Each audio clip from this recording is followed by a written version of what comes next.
The long-awaited Dragon Ball Minus is here. The story of Goku's mother, the mini-story that we were waiting for a couple months now since it was announced, is finally arrived.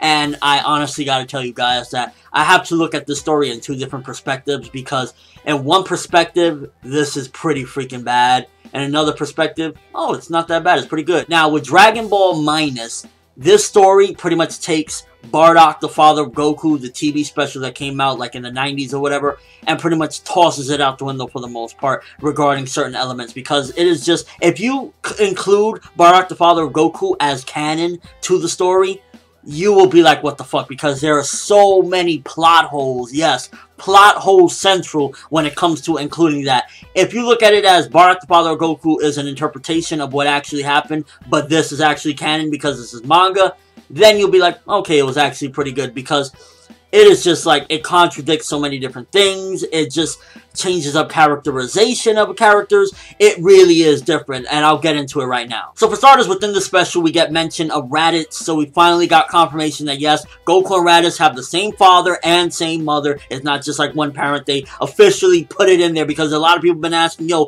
what's up with Raditz? Why we never get a mention of him pretty much after the Saiyan saga? So that was one of the best things I felt that was implemented within this, is that you finally got to mention, okay, it's confirmation there. They have the same two parents, and overall it's like, okay, everything meshes well. It's good. We got Raditz finally mentioned. But if you look at the characterization of Bardock within the special, he is pretty different from the Bardock that we got in Bardock, the father of Goku, and even episode of Bardock for that matter, because in those specials, Bardock was more hardened. He didn't really care. He was just war, fight.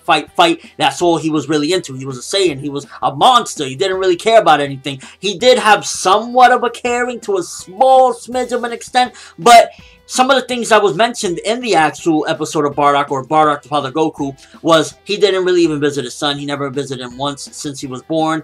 Pretty much he was just like, what's the point? They're going to just send him away. In this one, he was actually visiting his son with Gine, his wife, and he just seemed to have some compassion for the kid and actually said, you know what, being with you made me kind of, you being a softie kind of made me this way. So already the characterization of Bardock going from this war-bound, just loving to fight, to I care about my family, completely different. Another thing is, apparently in this Dragon Ball Minus, Goku is 3 years old already, according to the translation I read, which was, I believe it was a Viz's translation, so it's pretty solid. So, if Goku is 3 years old, it just doesn't make sense, because when he arrived on Earth, if I'm correct, he was practically like a newborn, and if I remember in Bardock Father Goku, he was just born a few weeks ago, so that, again, contradicts what happened in Bardock the Father Goku. When Goku arrived on Earth in several different specials, not only in Bardock Father Goku, in the cooler movies, every time we pretty much have seen him, except, I believe it was one flashback, if I'm correct, he, for the most part, always was naked. He came, and he was just pure naked in the space pod when Grandpa Gohan found him. When they sent him off in the rocket ship, he was wearing Saiyan armor, so that is another contradiction. And for the fact that Bardock was there to see his son off, and him and Gine seen him off, which in Bardock, the father of Goku, he wasn't even around. He just barely missed his son. They clashed in space when they were passing by, when Bardock was heading towards planet Vegeta. And it wasn't until he got those psychic powers that he started realizing that Frieza was up to something. But in this particular special, he pretty much like a month ahead of time already started realizing, yeah, Frieza's up to something. So many contradictions within this special. Not to mention that Toriyama just happened to include that Frieza knew what Super Saiyan God mode was. He knew about the legendary Super Saiyan. He never once referenced Super Saiyan God. And if I'm correct, Bills was the actual first person, because you could argue, oh, maybe Bills told him, but Bills didn't know of Super Saiyan God mode till way after Frieza died, when he had those dreams of a Super Saiyan God. So also that is another plot hole. It's like, wait, and that's actually canon, because if I'm correct, Battle of the Gods is supposed to be canon to the main story. And if Bills never could have told him, then how the hell did he know about Super Saiyan God? Was his clan aware of it or something like that? Because the only time we've ever had that he knew of Super Saiyan, we kind of had that whole thing where Bardock went back in time in an episode of Bardock. So he never would have known about Super Saiyan God mode.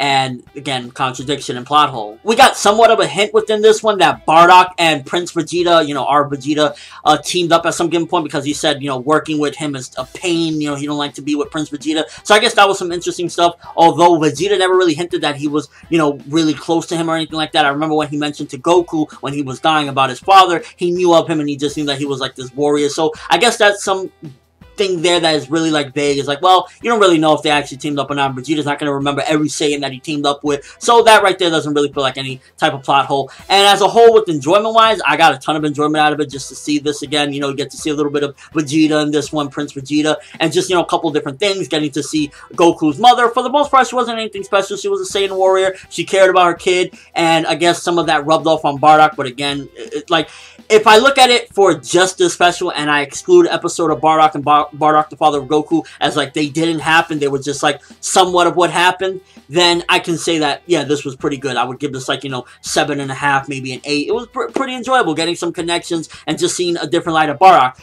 But if you include those, then it's kind of like, oh my god, contradictions, plot holes, mischaracterization. It's like, yeah, this, I guess in order to enjoy this, I recommend, if you do read this one, exclude everything you know about episode of Bardock and Bardock the father of Goku. Mainly Bardock the father of Goku. Exclude everything you know about the characterization of Bardock, the events that happened. Because if you go in there thinking that it's going to have connections to there, you're going to be sorely disappointed, as pretty much I was, for the most part, disappointed. I felt like I had to, in order to, again, enjoy this material, just throw it out the window. Like, okay, you know, episode of Bardock or Bardock Father Goku, it never happened. That was just a TV special. This is, I guess, the actual canon, which it still seems a little bit weird because for the most part, Saiyans are, like, hardened and they don't really have any compassion. Like, if you've seen any of the Saiyans, they never really were nice people. So, to see this Gine woman that she was actually pretty nice, I guess it's the exception, and it kind of makes more sense as to why Goku, when he got bonked on the head, he would come out and be like this nice kid because he gets that from his mother. So, it's good right there.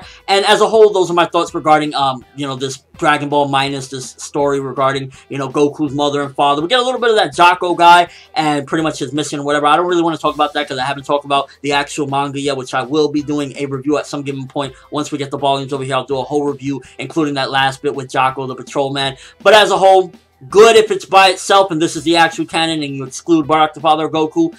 Terrible if you include Bardock the father of Goku, because again, just the plot holes, mischaracterization, everything is just really bad. Let me know if you checked it out. What did you think of it? Were you disappointed at just how much it contradicts Bardock the father of Goku? I mean, me personally, I saw Bardock the father of Goku like, I want to say the year 2000, 2001. So it's been like 13, 14 years since I've seen that story. I know that story basically like the back of my hand. So to see all these plot holes and contradictions regarding that story, it's just really disappointing in that sense. But if you look at it as a standalone, I guess, yeah, it's pretty good. But that's all I have for this review. Thanks for watching. Hope you enjoyed. Thumbs up regardless of what, of finally finding out who was Goku's mother. People theorized for years that it was Foster, the woman on his team, and we finally got who it was. And it kind of adds a little bit to Goku's character, just giving that this is why he can ultimately become a good person, and it's because of his mother. And maybe that adds to his strength, because while all Saiyans mostly were just like prideful, hardened people, he had a little bit of compassion that helped to push him, you know, along the way of his adventure. I'm ForneverWorld, and as always, people, have an awesome day.